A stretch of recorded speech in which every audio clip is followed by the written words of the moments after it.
Hello guys, അങ്ങനെ നമ്മുടെ ചെമ്പനീർ പൂവ് പുതിയ പ്രൊമോയില് പാസ്പോർട്ട് വെരിഫിക്കേഷന് വേണ്ടി പോലീസ് വരുന്നുണ്ടേ നമ്മുടെ ചന്ദ്രോദയം വീട്ടില്.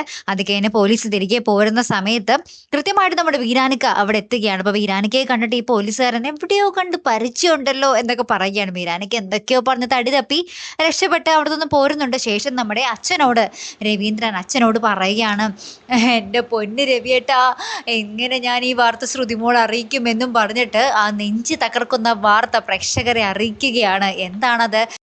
ശ്രുതിയുടെ അച്ഛനെ അവർ തല്ലിക്കൊന്നു എന്നായിട്ട് നമ്മുടെ വീരാനിക്ക് അവിടെ പറയുന്നത്. അപ്പൊ ഇത് കേട്ടിട്ട് അപ്പൊ തന്നെ നമ്മുടെ ശ്രുതി ഭയങ്കര സങ്കടപ്പെട്ട് ഇങ്ങനെ ഞെട്ടി നിൽക്കുന്ന പോലെ അഭിനയിക്കുന്നുണ്ട്. അപ്പൊ നമ്മുടെ ചന്ദ്രോദയം വീട്ടിലെ സകലരും ഞെട്ടുവാണ്, എന്താണ് ഈ കേൾക്കുന്നതെന്നും വെച്ചിട്ട്. അപ്പൊ നമ്മുടെ രേവതിക്കും സച്ചിക്കും ഇത് സത്യമാണോ നുണയാണോ എന്ന് മനസ്സിലാക്കാൻ സാധിക്കാത്തൊരവസ്ഥയിലാട്ടോ അവർ നിൽക്കുന്നത്. ഇനി എന്ത് ചെയ്യും എന്നുള്ളതാണ് നമുക്ക് അറിയേണ്ടത്, അല്ലേ? കാത്തിരിക്കാട്ടോ. അപ്പൊ അടുത്തൊരു വീഡിയോയുമായി വരുന്നത് വരയ്ക്കും ഗുഡ് ബൈ.